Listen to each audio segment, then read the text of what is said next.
السلام علیکم ورحمۃ اللہ وبرکاتہ۔ محترم ناظرین، آپ دیکھ رہے ہیں پیس ٹی وی اردو۔ میں ہوں جعفر تیار اور پیش خدمت ہے خوبصورت سیریز اصلاح عقیدہ۔ اس کے چند پروگرامز آپ پہلے بھی ملاحظہ فرما چکے ہوں گے یقیناً، اور آج اس سیریز کا جو پروگرام پیش کیا جا رہا ہے وہ ہے انبیاء علیہ السلام سے متعلقہ عقائد پہ مبنی پروگرام۔ میری اور آپ کی رہنمائی کے لیے ہمارے پاس تشریف فرما ہے فضیلت الشیخ ابو انشا قاری خلیل الرحمن جاوید حافظہ اللہ۔ شیخ، آپ کا بہت بہت شکریہ۔ جزاکم اللہ۔ انبیاء اور رسول سے متعلقہ عقائد پہ آج ہمارے پروگرام میں بات ہو رہی ہے۔ سب سے پہلے میں یہ پوچھنا چاہتا ہوں کہ چونکہ انبیاء جو ہے وہ 1,24,000 کے قریب جو ہے، یا 1,24,000 کی تعداد بعض روایت میں آئی ہے، وہ آئے ہیں، تو کیا ہمارا عقیدہ یہ ہونا چاہیے کہ ہم سب انبیاء کی اطاعت کریں؟ جزاکم اللہ۔ قرآن مجید نے اس بات کی وضاحت کی کہ اس سے پہلے جتنے بھی انبیاء آتے رہے ہیں وہ مختلف علاقوں اور مختلف قوموں میں آتے رہے ہیں، تو جس دور میں جس قوم کی طرف وہ آئے اس دور میں اس قوم پر اس رسول کی اطاعت فرض تھی، اپنے اپنے ادوار اور اپنے اپنے اوقات ادوار میں، اپنی اپنی امتوں میں اور اپنے اپنے علاقے میں، اور جس پیغمبر کو جس امت کی طرف بھیجا گیا تھا اس کی اطاعت اس پر لازم رہی۔ قرآن مجید بھی اس کی وضاحت کرتا ہے کہ ہر پیغمبر جو آتا رہا فقال یا قوم، انہوں نے لفظ یہی استعمال کیا دعوت کے لیے کہ اے میری قوم کے لوگ۔ اسی طرح فرمایا وَإِلَىٰ ثَمُودَ أَخَاهُمْ صَالِحًا وَإِلَىٰ عَادٍ أَخَاهُمْ هُودًا وَإِلَىٰ مَدْيَنَ أَخَاهُمْ شُعَيْبًا، تو ہم نے مدین قوم کی طرف انہی کا قومی بھائی حضرت شعیب کو بھیجا، تو اس طرح حضرت صالح علیہ السلام قوم لوط کی طرف بھیجے گئے۔ تو اس طرح جتنے بھی انبیاء آتے رہے وہ قوموں کی طرف آئے اور قوموں کی طرف دعوت دی، لیکن جب نبی کریم صلی اللہ علیہ وسلم کی باری آئی تو اللہ رب العالمین نے وہ حدود و قیود کے تمام دائرے ختم کر دی، قومیت کے، علاقیت کے سارے دائرے ختم کر کے ایسی وسعت بخشی کہ نبی کریم صلی اللہ علیہ وسلم سے یہ اعلان کرایا گیا کہ یا ایھا الناس انی رسول اللہ الیکم جمیعا، کہ اے کائنات والو میں تم سب کی طرف اللہ رب العالمین کا رسول بنا کر بھیجا گیا ہوں۔ تو یہ اللہ کے نبی کو جو وسعت بخشی گئی ہے، تو ہم یہ کہہ سکتے ہیں کہ ہمارے پیغمبر جناب محمد الرسول صلی اللہ اللہ علیہ وسلم صلی اللہ علیہ وسلم کے آنے کے بعد اب تمام شریعتیں جو اس سے پہلے تھیں، علاقائی، قومی، وہ سب منسوخ ہو گئی۔ اب یہ جو محمد الرسول اللہ صلی اللہ علیہ وسلم کا شریعت کا سکہ ہے اب یہ چلے گا، اور باقی سب کو اپنے اپنے انبیاء کی پیروی چھوڑ کر نبی کریم صلی اللہ علیہ وسلم کی اطاعت کرنی پڑے گی۔ البتہ اس میں یہ شریعت نے ایک ان کے لیے فائدہ رکھا ہے کہ اگر کوئی شخص موسیٰ علیہ السلام کی پیروی کرتا تھا، عیسیٰ علیہ السلام کی پیروی کرتا تھا نبی کریم کے آنے سے پہلے، اور واقعتاً ان کی پیروی کرتا تھا، جس طرح وہ دعوت لائے تھے اسی کو مانتا تھا، اور رسول اللہ صلی اللہ علیہ وسلم کے آنے کے بعد اب رسول اللہ صلی اللہ علیہ وسلم کی پیروی اس نے شروع کر دی، تو اس کے لیے اس میں اللہ نے اس کے لیے دوہرا اجر رکھا ہے، دوہرا اجر ہے کہ اس پیغمبر کی بھی پیروی کی،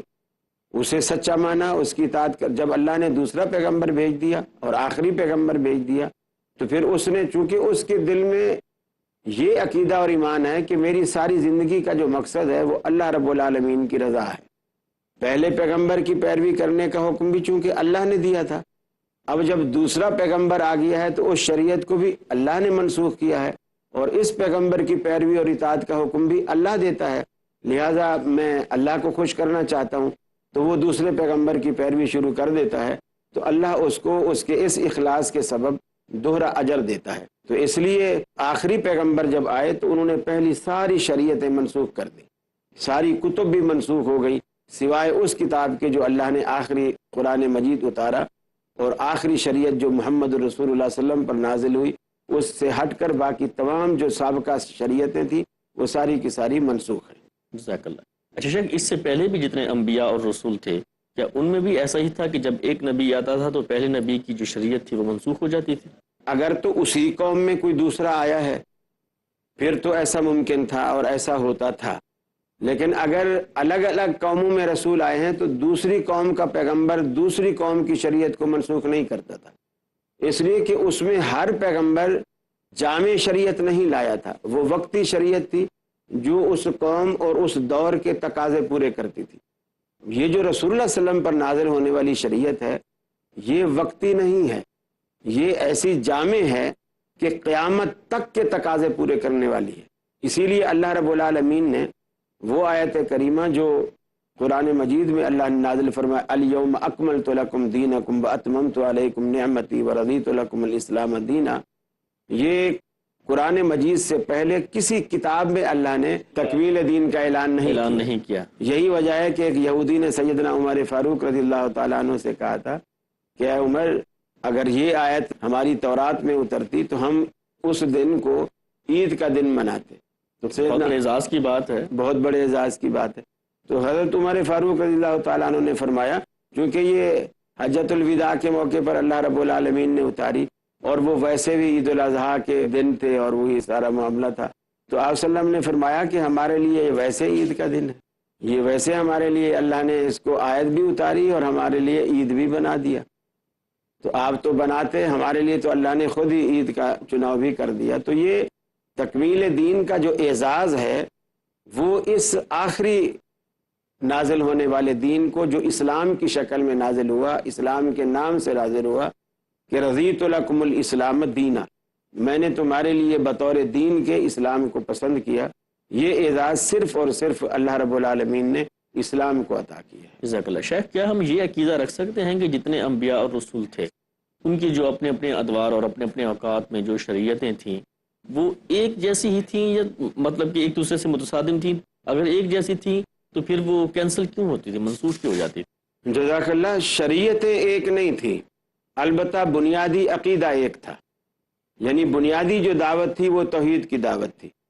شریعت زندگی گزارنے کے وہ وہ اصول تھے جو مختلف قوموں میں ان کے مزاج اور طبائع کے مطابق اللہ رب العالمین نے مختلف رکھے،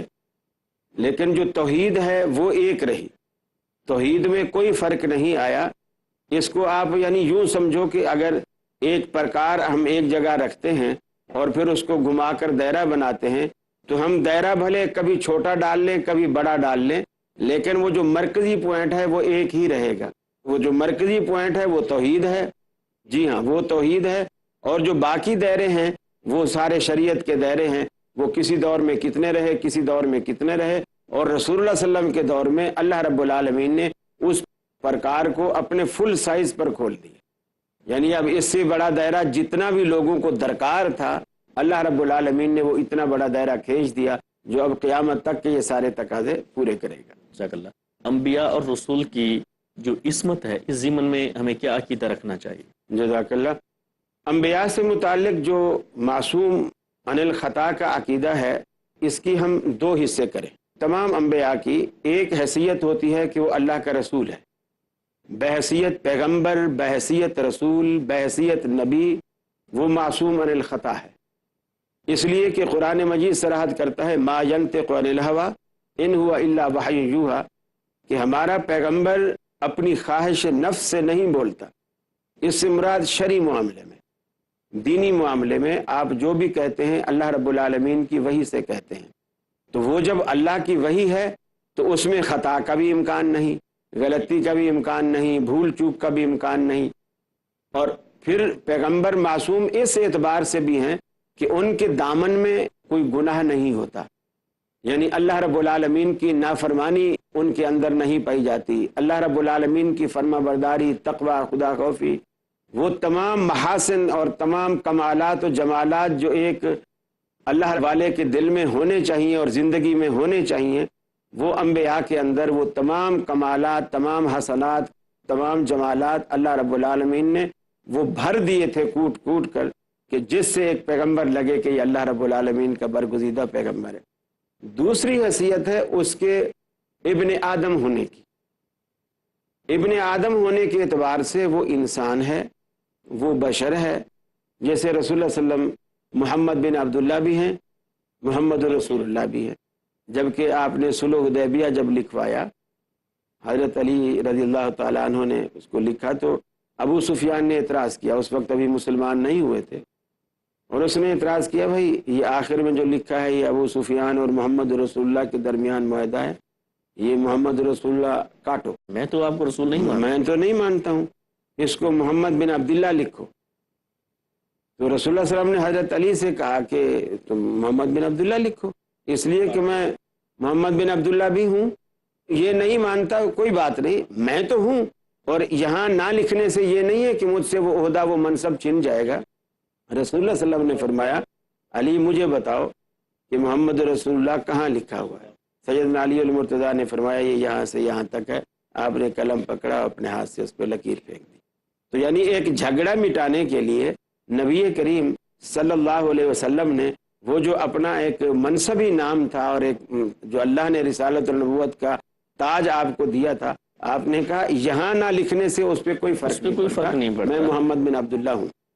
اس حیثیت میں آپ سے بشری تقاضے سے کبھی کوئی بھول بھی ہوئی، مثال کے طور پر آپ نے ایک دن ظہر کی نماز پڑھائی اور ظہر میں 4 رکعتیں ہوتی ہیں اور آپ نے 2 فرض پڑھائے، 2 فرض پڑھائے، سلام پھیرا اور مسجد سے باہر بھی نکل گئے، اور صحابہ کرام ادب کی وجہ سے کچھ کہہ نہ سکے اور کہنے کی جرت بھی نہ پائی، لیکن آپس میں چیمے گوئیاں کرنے لگے کہ یار آج کچھ نیا ہوا ہے، آج 2 رکعتیں پڑھائی ہیں۔ تو ایک صحابی کو تھوڑی ہمت ہوئی، ذوالیدین کے نام سے معروف تھے، کہا جاتا ہے کہ ان کے ہاتھ تھوڑے عام طور پر نسبتاً جو ہے وہ لمبے تھے، اس وجہ سے، ورنہ تو ہر شخص ذوالیدین ہے، 2 ہاتھوں والا ہے۔ تو اس نے ہمت کی اور اس نے کہا اللہ کے رسول کیا نماز کم ہوئی ہے یا آپ بھولے ہیں؟ تو آپ نے انداز کیسا ہے؟ جی ہاں، آپ نے فرمایا نہ تو نماز کم ہوئی ہے نہ میں بھولا ہوں۔ پھر آپ نے صحابہ کرام کی طرف دیکھا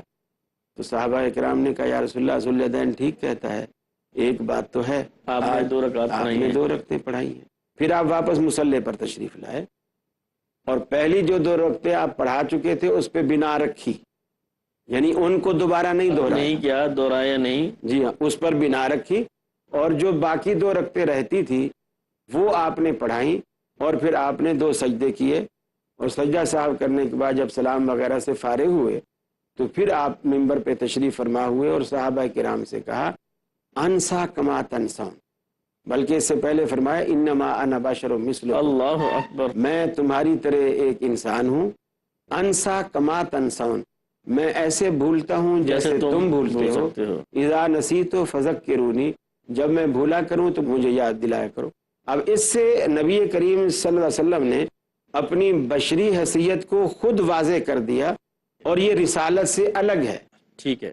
پہلے آپ ابن آدم ہیں، رسول بعد میں ہیں، لیکن جب رسالت اور نبوت کا تاج آپ کے سر مبارک پر رکھ دیا گیا، پھر اللہ رب العالمین شرعی معاملات میں، دینی معاملات میں، چونکہ بحیثیت رسول وہ اللہ کا نمائندہ ہے، اس کی حفاظت بھی کرتا ہے، ہر اعتبار سے اس کا خیال بھی رکھتا ہے، اور پھر اللہ رب العالمین کی وحی کا وہ پابند بھی ہے، اور اللہ کی وحی میں بھول چوک کا، غلطی کا امکان نہیں ہے۔ ایسا نہیں ہوتا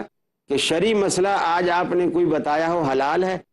اور کل کہا ہو یار میں نے غلطی سے کہہ دیا تھا یہ چیز تو آج مجھے پتہ چلی، معصوم الخطا کی بات ہو رہی ہے، تو اس کو ہم لیتے ہیں ایک وقت بریک کا۔ تو ناظرین ملتے ہیں مختصر سے بریک کے بعد، ہمارے ساتھ رہیے گا۔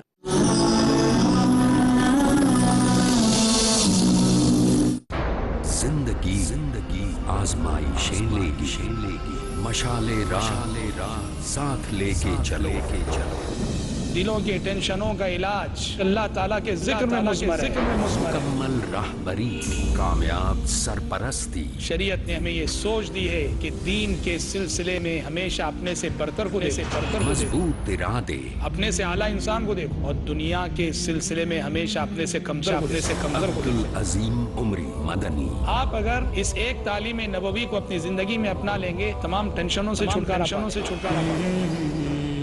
مومنین کے پاس ہیں اللہ کی خوشنودی حاصل کرنے کے مواقع بے پناہ، کیونکہ نگرانی کر رہی ہے ہر جگہ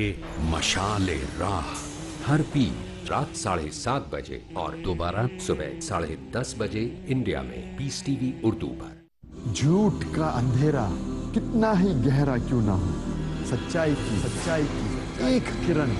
سے مٹا دینے کے لیے کافی ہے۔ ہر پہلو، ہر نظریہ، ہر نقطہ سچ کا، ہر دم، ہر پل، ہر لمحہ سچ کو پیش کرنے کی جستجو۔ آئیے میرے ساتھ اور حق کو جانیے۔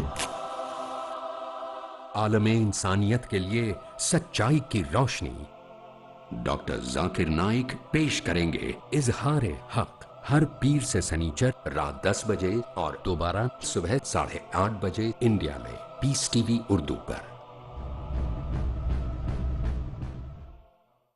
مکمل راستہ ہے یہ اندھیروں سے حفاظت کا، زمانے کو ملا تحفہ نبوت اور رسالت کا۔ اللہ تعالیٰ نبیوں پر وحی کرتا ہے اور نبی آ کر دنیا کو بتاتے ہیں جب جب حکم الہی کو درکنار کیا گیا، جب جب برائیاں اچھائیوں پر حاوی ہوئی، کہ اللہ کون ہے اور اس کائنات میں انسان کا کیا کردار ہونا چاہیے۔ جب جب شرک اور بت پرستی عام ہوئی، تب تب اللہ نے بھیجے پیغمبر، کتاب لے کر آتے ہیں، شریعت لے کر آتے ہیں، قانون لے کر آتے ہیں، ہدایت لے کر آتے ہیں۔ شیخ خلیل الرحمن چشتی، نبی ہو یا رسول ہو، وہ خالق کائنات کا سرکاری ترجمان ہوتا ہے،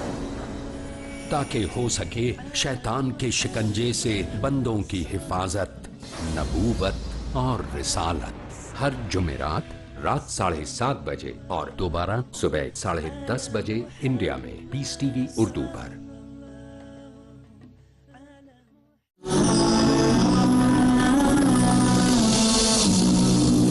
السلام علیکم ورحمۃ اللہ وبرکاتہ۔ پروگرام میں ایک مرتبہ پھر آپ کو خوش آمدید کہتا ہوں۔ بات ہو رہی تھی ابو انشا قاری خلیل الرحمن جاوید حافظہ اللہ سے، رسول یا انبیاء جو ہیں معصوم عن الخطا ہوتے ہیں، رسول اکرم صلی اللہ علیہ وسلم کا واقعہ فرما رہے تھے۔ تو میں عرض کر رہا تھا کہ بحیثیت رسول وہ بالکل معصوم ہے، نہ ان میں امکان ہے کہ وہ بھول چوک کریں گے شرعی مسئلے میں، لیکن دنیاوی معاملات میں ابن آدم کی حیثیت سے، بشر ہونے کی حیثیت سے آپ سے بھول ہو سکتی ہے۔ اس میں رسول اللہ صلی اللہ علیہ وسلم کی زندگی سے ایسی مثالیں موجود ہیں۔ اسی طرح حدیث میں یہ بھی آتا ہے، آپ مدینے تشریف لے گئے جی، تو وہاں مدینے والوں کو دیکھا کہ وہ ایک کام کرتے ہیں کہ وہ نر کھجوروں کے بیج لے کے مادہ کھجوروں میں ڈالتے ہیں، جب ان میں ڈالتے ہیں تو ان کا پھل ان کو اچھا ملتا ہے، یہ مقدار زیادہ ہوتی ہے، مقدار پھل زیادہ ہوتی ہے، جی۔ وافر مقدار میں لگتا ہے۔ تو آپ نے فرمایا لو لم تفعلوا کان خیر لکم، شاید اگر تم ایسا نہ کرو تو مجھے لگتا ہے تمہارے لیے بہتر ہوگا۔ انہوں نے چھوڑ دیا، حکم رسالت تھا، جی، انہوں نے کہا جی بالکل، ٹھیک انہوں ہے، نے چھوڑ سب دیا۔ تسلیم خم کیا۔ تو اس میں جب انہوں نے چھوڑا تو ان کو خاصا نقصان ہوا، پیداوار زیادہ نہ ہوئی، اور یعنی جو روٹین سے ہوتی تھی، یہ اسے تعبیر کہتے تھے، یعبرون النخل، حدیث کے الفاظ ہیں ہم یعبرون النخل، کہ وہ تعبیر کرتے تھے۔ تو اس میں رسول اللہ صلی اللہ علیہ وسلم نے پھر جب انہوں نے آ کر خبر دی کہ یہ تو ایسے ہو گیا، تو آپ نے فرمایا کہ انتم اعلم بامور دنیاکم، تم دنیا کے معاملے جو ہیں وہ مجھ سے زیادہ بہتر جانتے ہو، میں اللہ کا رسول ہوں، دین میں جانتا ہوں، میں دنیا دار نہیں ہوں، دنیا تم زیادہ جانتے ہو، میں تو اللہ والا ہوں، اللہ کا مطلب رسول۔ یہ جو معاملات ہیں اس طرح کے، کاشتکاری ہے اور یہ۔ اچھا، اسی طرح حضرت بریرہ رضی اللہ تعالی عنہ سے متعلق بات آتی ہے کہ مغیث ان کا بڑا دیوانہ تھا، جب وہ آزاد ہو گئی تو آزاد ہونے کے بعد اس سے پوچھا جائے گا تجھے اپنے عقد میں یہ قبول ہے کہ نہیں ہے، تو اس نے انکار کر دیا۔ اب مغیث دیوانہ وار اس کے پیچھے بھاگتا تھا اور بریرہ بریرہ بریرہ کرتا تھا، روتا رہتا تھا۔ نبی کریم کو اس کی یہ حالت دیکھ کر بڑا ترس آیا، آپ نے بریرہ کو بلایا، تو اس نے پہلا سوال آپ سے یہ کیا کہ اللہ کے رسول، یہ بحیثیت رسول کے آپ کا حکم ہے یا آپ کا مشورہ ہے گھر کے بڑے فرد مجھے اختیار دے رہے ہیں، مجھے اختیار دیتے ہیں؟ آپ نے فرمایا مسئلہ تو یہی ہے، تجھے اختیار ہے، میں تو گھر کے ایک بڑے فرد کی حیثیت سے تمہیں مشورہ دے رہا ہوں۔ تو اس نے جھٹ سے کہا یا رسول اللہ مجھے یہ مشورہ قبول نہیں ہے، اس لیے کہ مجھے وہ پسند ہی نہیں ہے، اب میں دل مار کے ساری زندگی اس کے ساتھ گزار دوں، دل میں محبت نہ ہو، اوپر سے ظاہر کرتی رہوں تو یہ خیانت والا معاملہ لگے گا، تو یہ معاملہ ٹھیک نہیں۔ تو اللہ کے رسول نے بھی کوئی نہ اس پر فتویٰ لگایا، نہ اس پر ناراضگی کا اظہار کیا کہ بھئی میں جب ایک اللہ کا رسول ہوں، اس لیے کہ وہ مشورہ بحیثیت رسول کے نہیں تھا۔ اذا امرتکم بشیء من امر دینکم فخذوا بہ، جب میں دین کے معاملات میں تمہیں کوئی مشورہ دوں تو پھر تم پابند ہو اس بات کے کہ اسے لو اور اس کو پکڑو، اسے حاصل کرو، اس پہ عمل کرو، اس کی اطاعت بھی کرو۔ لیکن اگر میں دین سے ہٹ کر اپنی رائے سے کوئی بات کرتا ہوں تو پھر انما انا بشر، پھر میں ایک انسان ہوں، یعنی اس میں پھر تمہیں اختیار ہے۔ تو اس سے واضح ہوتا ہے کہ نبی علیہ الصلاۃ والسلام کی دو حیثیتیں تھیں، جس حیثیت میں پیغمبر معصوم ہے اس کی وہ حیثیت نبوت اور رسالت والی حیثیت ہے، اس میں وہ معصوم ہے اور وہ اللہ کی وحی کا پابند ہو۔ جی شیخ، یہ جو عقیدہ ہے معصوم عن الخطا کا، اور جیسا کہ آپ نے فرمایا قرآن کریم کی وہ جو آیت مبارکہ وما ينطق عن الهوى ان هو الا وحی یوحی، کہ میرا رسول جو ہے وہ ہمارے جو اپنی مرضی سے نہیں بولتا، وہی کہتا ہے جو ہماری طرف سے ان پر وحی کی جاتی ہے۔ کیا یہ سب انبیاء اور رسول کے لیے ہے؟ سب انبیاء اور رسول ایسے ہی تھے کہ یعنی وہی بولتے تھے جو اللہ کی طرف سے وحی کی جاتی ہے، اس کے علاوہ اپنی طرف سے؟ اس لیے کہ تمام انبیاء وحی کے پابند تھے، یعنی تمام انبیاء کی حیثیتیں اسی طرح دو تھی کہ وہ ابن آدم بھی تھے اور رسول اللہ بھی تھے۔ اسی تناظر میں جب ہم سیدنا آدم علیہ السلام کے معاملے کو دیکھتے ہیں، سیدنا یونس علیہ السلام کے معاملے کو دیکھتے ہیں، تو اسے بھی بحیثیت رسول نہیں سمجھیں گے اس معاملے میں؟ یقیناً بحیثیت رسول نہیں سمجھیں گے، اس لیے کہ بحیثیت رسول تو ان سے لغزش کا امکان ہی نہیں ہے۔ ٹھیک ہے، یہ پہلو ان کا بالکل محفوظ عن الخطا ہے۔ ٹھیک ہے، ان کو ہم فرق کیسے کریں گے کہ یہ معاملہ جو ہے یہ دینی ہے یا یہ دنیاوی امور ہے؟ اسی طرح اب جیسے حضرت آدم سے متعلق آتا ہے کہ انہوں نے وہ پھل کھا لیا، اگرچہ کتاب و سنت میں پھل کی صراحت نہیں ہے، مفسرین نے اس کی وضاحت گندم سے کی ہے، جی اکثر گندم سننے میں آیا جی ہاں، لیکن قرآن نے جو لفظ استعمال کیا لا تقربا هذه الشجرہ، درخت کا ہے، درخت کا ذکر ہے، اور ہم سمجھتے ہیں کہ گندم کے کسی بھی ملک میں درخت نہیں ہوتے، درخت تو نہیں ہوتے، چھوٹے اور چھوٹے گندم کبھی بھی درختوں پہ نہیں لگتی ہے، اس کی فصل ہوتی ہے، فصل ہوتی ہے۔ جی ہاں، چھوٹے چھوٹے پودے ہوتے ہیں، فصل ہوتی ہے۔ تو اس اعتبار سے اگر ہم اس تفسیر میں نہ بھی جائیں تو بھی یہ ایک ایسا معاملہ تھا کہ ایک بشری تقاضے سے کھانے کو کسی بھی چیز کی طرف طبیعت مائل ہو سکتی ہے، ضروری نہیں ہے کہ رسول ہونے کی حیثیت سے مائل ہو۔ ہر انسان کی جو رسول، حتیٰ کہ چرند پرند بھی کھانے کی طرف راغب ہوتے ہیں، تو کوئی بھی چیز راغب کر سکتی ہے کھانے کی طرف، انسانی مزاج ہے، طبائع ہیں۔ تو اس اعتبار سے اب اسی طرح حضرت یونس علیہ السلام اللہ رب العالمین کی اجازت کے بغیر وہاں سے چل نکلے، جبکہ اللہ کے رسول تھے، ان کو اللہ رب العالمین سے اذن لینا چاہیے تھا اور اجازت نہیں مانگی، اور اللہ رب العالمین نے بھی پھر اس کا تھوڑا مزہ چکھا دیا، مچھلی نے آپ کو نوالا بنایا، آپ پیٹ میں چلے گئے اور پھر وہاں رہے ایک عرصے تک، اور وہیں پھر اللہ رب العالمین کو پکارا۔ اب آپ یہ بھی دیکھیں کہ وہ پیغمبر ہیں اور مچھلی کے پیٹ میں ہیں، اور اللہ رب العالمین کو وہاں پکارتے ہیں بغیر کسی واسطے کے، بغیر کسی وسیلے کے۔ اور قرآن مجید میں آتا ہے وَظَنُّونَ إِذْ ذَهَبَ مُغَاضِبًا فَظَنَّ أَن لَّن نَّقْدِرَ عَلَيْهِ فَنَادَىٰ فِي الظُّلُمَاتِ۔ اب اللہ نے یہاں عربی میں جو ظلمات جمع کا صیغہ اللہ نے استعمال کیا، عربی میں جمع کم سے کم 3 سے شروع ہوتی ہے، 3 سے شروع ہوتی ہے، 3 سے واحد ہوتا ہے یا تسنیہ ہوتا ہے، تسنیہ ہوتا ہے، یعنی 2 ہوتے ہیں، جی پھر ہاں، جمع جو ہے وہ 3 سے شروع ہوتے ہیں، 3 سے اوپر پھر ساری جمع ہے، 3 بھی جمع میں آتا ہے، 3 جمع میں، 3 سے یعنی جمع شروع ہو گئی۔ تو قرآن نے استعمال کیا فی الظلمات، کہ یہ کئی اندھیروں میں، فنادا فی الظلمات، انہوں نے اندھیروں میں پکارا۔ تو مفسرین نے اس کی وضاحت یہی کی کہ اندھیروں سے مراد ایک تو وہ رات تھی، رات کی تاریکی کا اندھیرا، پھر سمندر کی گہرائی میں جا کر کے الگ اندھیرا ہے، تو سمندر کی گہرائی کا اندھیرا، پھر مچھلی کے پیٹ کے اندر اس کا اپنا اندھیرا ہے، تو وہ شکم ماہی کا اندھیرا۔ تو یہ تینوں اندھیرے مل کر ان تینوں اندھیروں میں اس نے فنادا فی الظلمات اللہ رب العالمین کو پکارا۔ اللہ اکبر۔ اب اللہ رب العالمین نے یہاں ایک بڑی عجیب بات فرمائی، فرمایا لولا انہ کان من المسبحین، اگر یونس کے لبوں پر ہمارا نام نہ آتا، یونس اپنی اس مشکل میں ہمیں نہ پکارتا، للبث فی بطنہ الی یوم یبعثون، ہم قیامت تک یونس کو مچھلی کے پیٹ میں رکھتے اور ہمارے سوا کوئی اس کی دستگیری نہ کر سکتا۔ اب اس سے آپ اندازہ لگائیے کہ پیغمبر جیسی ہستی بھی اللہ رب العالمین کے آگے بے بس ہے، اللہ پر کسی کا بس نہیں چلتا، کسی کا زور نہیں چلتا۔ اسی کو کہتے ہیں قادر مطلق، اور اسی کو کہتے ہیں اللہ الصمد، وہ بے نیاز ہے، اسے کسی کی پرواہ ہی نہیں ہے۔ تو اس لیے اللہ رب العالمین کو کسی کے واسطے دینا، وسیلے دینا، یہ اللہ رب العالمین کی شان عظمت کے خلاف ہے، کہ اللہ کسی کا پابندی نہیں، واسطہ تو اس کو دیا جاتا ہے جو کسی کے آگے جھکتا ہو، جس کی کسی سے کچھ دبتی ہو، جو کسی سے کچھ مطلب رکھتا پریشر ہو، کر سکتا ہو، پریشر کر سکتا ہو۔ تو اللہ رب العالمین تو خود کہتا ہے لولا انہ کان من المسبحین،